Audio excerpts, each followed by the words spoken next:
Um, I would like to tell you how blessed we are sometimes when we do not get something or we do not achieve something in life. Like, I did not get a permanent job, I was on contract throughout the 25 years that I have worked, and I'm grateful because if I had a permanent job, I think I would have had to work much more and I would not have been able to give attention to my children, my four children, and as a single parent, I would have given even lesser attention, and that too without any help. I Because all the servants whom my mother used to send to help me, even when my husband was there with me, used to steal and eat, and I used to be so worried that they will put the dirty hands in the food and they'll infect the food. So I was never at peace. So I'm better off without help. So, and I wanted my children to be independent and work for themselves. I believe that we should work for ourselves and we should not have anybody else to work for us, because obviously they won't work as well as we will work for us. So that is one of the things we should always keep in mind. And yes, if you have not got into the IAS or the IPS service, if you have not got a police job, or if you've not been able to become a very successful uh, lawyer or advocate or minister or anything powerful and successful, I think you should be very grateful for it, because power makes us do wrong things, things that we don't want to do, things that we would never do in the right mind. Uh, my brother was a very sensitive, very sweet, very considerate Piscean, full of emotions, full of sensitivity. And once he got selected in the IPS, he completely changed. His outlook to life changed, he changed, and well, he thought that everything had to be done with the with power and with the stick, and destroyed so many lives, and especially mine, because I was a PhD and he was an IPS officer, and my husband always used to say that you'll never get a job here, go to your brother will help you get a job. And after my husband died, which I feel was arranged, but anyway, I can't prove it, only God can.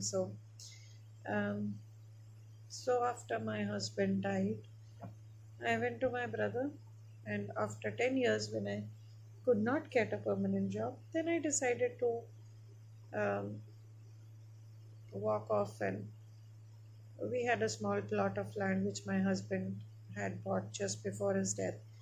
I wanted to bring my children up over there because I thought that I would bring them up well alone without all the fanfare of the IPS. Well, with so many servants, they would not do anything for themselves and they would become dependent, and that is something which I and my husband did not ever want. My husband always used to say that I want them to stand on their own feet, and I believed in it and I respected that. We both had the same vision, so I took my chance, and whatever little money I had from my husband's um, earnings, I took that and I tried to go to, I tried to make a house after being um, disappointed since my father and my brother did not help me make the house in that plot. So I decided to go out on my own, which of course I had to do without telling them. And it was a very big risk, but as I always say, that God helped me in mysterious ways. Anyway, um, what I wanted to say was that when I got married to my second husband, which was arranged by God, God selected him, God made me marry him because I was praying for a husband. I was praying for a father, a loving father for my children, and I did not know how to go about it because I knew my parents would never ever get me married, and they would never, even my brother would never think about it of getting me married. My parents were very conservative, and I just knew it that they won't do it. So I kept crying to God and kept saying that I want a loving father for my children, and I want a husband, a loving, caring husband, a friend, as I had in my first husband. That is all I wanted. And so God selected a husband for me from those around me. And though it was very difficult, the way we got married was very, very difficult. And when we got married, then my IPS brother took out his gun in the temple. He was so angry, even though we had called him, but we didn't have a mobile and he did not know the number, so he did not. And that was also a plan of God, I guess. He did not pick up the phone because he did not know who was calling him, and he was a big guy, a very senior officer, so he never used to pick up the calls of people of unknown numbers. So, and maybe there were other factors, but we kept calling him from the temple, and he did not pick up the phone. And then I was getting married, and then there were these two gunmen who were one driver and one gunman, which my who always were with me. One of the gunmen saw uh, me getting married, and he called my brother. And then my brother came, and he was so angry. He got out his gun, and in front of my children, which was very traumatic for my children, he said that he would kill my husband if he saw him anywhere close to our house. I could not understand, and I was like, this was a part of my brother which I had never seen. I had always known him to be very, very loving, and I did not know why he said it. And first, I thought that he's angry because, a brother, sister, brother does not know, and sister is getting married without his knowledge. So he just got angry for that. And then life showed me so many things, so many things. Anyway, finally, I was not getting a job. My husband was not getting a job, and that too was arranged, like my first husband's death, I guess. It was being arranged from behind because, uh, people who are powerful can do many things which we ordinary people cannot do. And that is why I'm saying that if your child has not got into the IAS or IPS or the army, then please be grateful. If he's not got, of course, you would think that no, my son would never do such a thing, or my daughter would never do such a thing. But yeah, maybe you're right. But somehow power kind of corrupts people and makes them do things which I guess in their proper senses they would never do. Anyway, so I was confused, and I was um, my I thought that we should go for a mutual divorce, and my brother was very helpful. He immediately pounced on the idea, and he told me to do one thing which kind of hit me, and I did not like it, but then I thought I would have to do it because in order to get a divorce. And of course, my second husband was so frustrated from all sides especially because every day he used to go to give the interview. It was very good, and the second day he knew that there was something going on. Second day everybody refused him, so he knew that my brother was pulling um, contacts, and he was doing it. Of course, I didn't believe it, and he sometimes thought that I was part of the plan. And I used to tell my brother where he's going, and I was doing it. So he used to call from another room where I can't hear him, but I was never a part of the plan anyway. So we were having problems because I used to feel, why isn't he trusting me? And he didn't trust me, and this whole game was planned and arranged. And anyway, so uh, after I realized, after the mutual divorce, when the same thing started happening to me, that first day people were very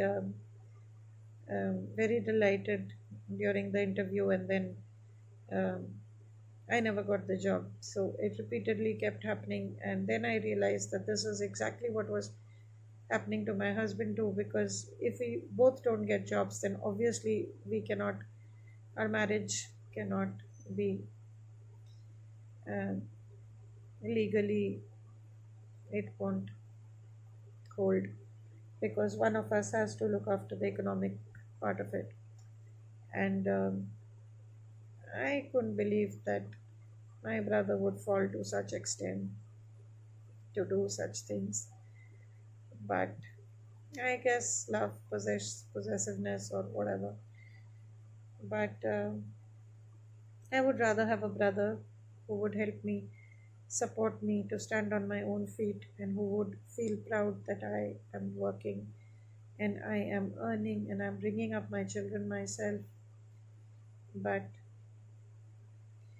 well, I guess God had a plan when He made me do feminism, PhD in feminism, and not in spirituality as I wanted to. So, I am saying that if, like, I am grateful that I did not get a permanent job, please be grateful, because God knows what you are, God knows what I am, and God knew that I would never be able to be a yes man in a government job and do wrong things, like unethical things, and uh, keep my job. And maybe I would have to do that, and maybe I would do it, but that would not be good for me, and I would not be happy. So, even though money was a constraint and I was dependent on my brother, and my brother used to send me pittance, he used to send me money, and because I tried writing books and a lot of things, and all those things were, it was arranged that they fail. And yeah, a lot of the last 20 years has been quite traumatic. But what I want to say is that I lived through it. I lived through it. I'm at peace, and I know that now I apply the sindoor, the vermilion, and I believe that my husband is God, Lord Shiva. My first husband was a devotee of Lord Shiva. I also love Lord Shiva and Parvati or Durga. And now, after all these years, I am sure He is taking care of me. He has been taking care of me and my children. And since the day I started wearing that vermilion, and I tell my children that your Father, who art in heaven, your Father is the Divine Father. Of course, they don't believe it. They say, what nonsense. Our mother has gone mad. But miracles have been happening in my life. Magnificent things have been happening. So believe me, don't go for don't go for material success, social success, power, powerful jobs. Just go for the divine love, I also felt very hurt when my first husband died, and I was very angry with God. And I said, we love you, both of us love you, then why did this death happen? And then now I know why it happened, and why such things are happening. But we have to be strong, and we should not fall in for the trap that these people, they think they can ruin our lives, they think they can control our lives, they think they can destroy the love in our hearts. But we will never let that happen. No matter how powerful they are, no matter what they do, we will be peaceful, we will be happy, and we will not, because no matter how many innocent people these police people murder and kill, all the people who die are immortal energy which will come back to us. Our love has the power to bring them back to us, and in the spirit form, they are with us, always with us, like our guardian angels. So, please have faith and drink the nectar of unconditional love that God gives us. And even though you have to suffer all through life, you will still feel so loved and protected, which those people will never feel. Those who destroy and control people's lives, they will fear every second, they will lament every second they were born and why they did these things that they did. Have hope, have faith, and create a wonderful future with me. God bless you.